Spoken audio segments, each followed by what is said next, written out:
Wow, ang galing talaga magluto ng lover ko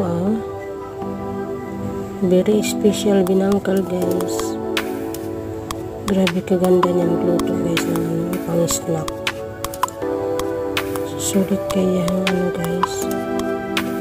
Very special recipe. Like binangkal. Do you know like this that? Ang tawag nito sa amin binangkal. Iwan ko sa inyo kung anong tawag nito guys. Niluto niya guys. Binangkal. Hindi ko alam kung binangkal ang tawag niya. So, niluto niya guys. Grabe, ang sarap sarap kainin sana. Ang sarap-sarap nito guys. Special binangkal with sausage.